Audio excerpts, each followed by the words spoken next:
a bunch of details that I shared last night. I'm even sharing more tonight. There are so many things that can be learned from this very basic guard practice. Because it's basic doesn't mean that it should be thrown away for something that's more fancier. It still has effectiveness. So, Steve, can I borrow you, please? Steve, can I borrow you, please? Thank you. What we're going to do is, can you go down, please? Sometimes it's really problematic to open up a person's guard. Right? Sometimes this is their number one game, close guard. This is all, they are awesome at it. Sometimes you'll be rolling with people, and this is the only game that they have on the bottom. They don't even know spider guard. They're somewhat conversant with butterfly guard, but this is all they have. They have an arm bar, they have a triangle, they have an omoplata. That's it, and they just want to keep you here, right? And it can be a real nightmare just to open up the guard, just to go and unlock the ankles. So you know how there's a certain process. The first part of the process is to get my posture. The second process is to unlock the ankles, right? And then I can start to pass. That can be huge, unlocking the ankles. So you see how what we're gonna do now is we're gonna create a scenario where sometimes Steve is just attacking. I'm gonna put my hands onto his biceps. Can you go for a scissor sweep, please? As he's doing a scissor sweep, here, you see how, man, see right there? You see how far away his hip is from my hip? See how he had to create that distance so that he can situate his legs in a certain way. Let's go back. Now, I'm gonna go and change up my hand position just for the sake of the lesson. I'm gonna go and keep my hands to his hands. What I'm gonna do is, can you go for a scissor sweep, please? Go for a scissor sweep. Here, go ahead. You see how I'm just gonna go and keep my hip to his hip, right? No, what am I doing? Without Steven for a moment, I'm just walking. Because I'm just walking on my knees. Hoyle Gracie, when I was like, 2001, Hoyle Gracie came to town, he did a seminar, and this is one of the things that he taught. He basically taught that the person on the bottom has to create an angle, has to create distance, has to change the angulation of his hips in order to do an attack.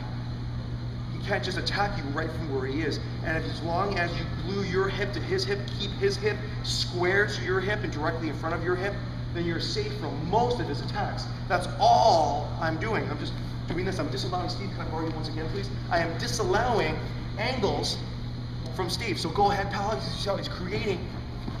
He's trying to create angles, and you go to the other side. But you see how I'm just walking with him. Does that make sense?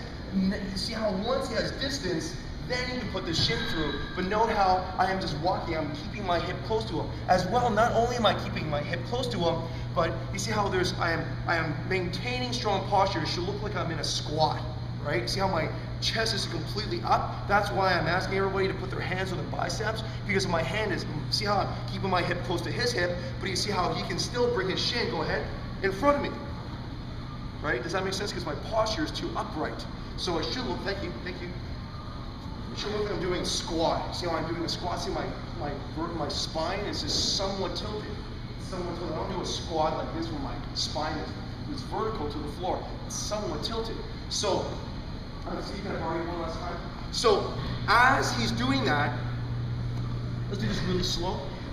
He can do a scissor sweep onto this side. So he does a scissor sweep on this side. So I'm marching. You see how I made a mistake. I mistimed that. I got his shin across. This is wrong. I want to go and make sure that I cannot get his shin across. So let's do that again. So as he's doing that, you see how I'm then dropping my elbow down.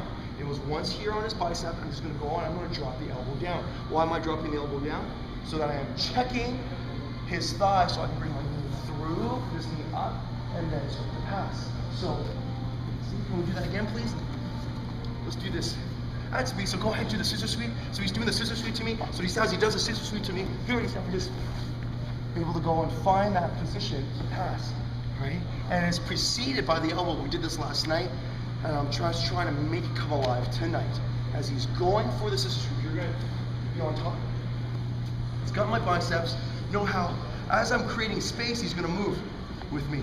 Now, as I drop this shin down, you're going to stay glued to me. Use your elbow first. Check. Now bring it through. Bring this knee up. Yes, squish me down, and then pass. That's good. That's a whack.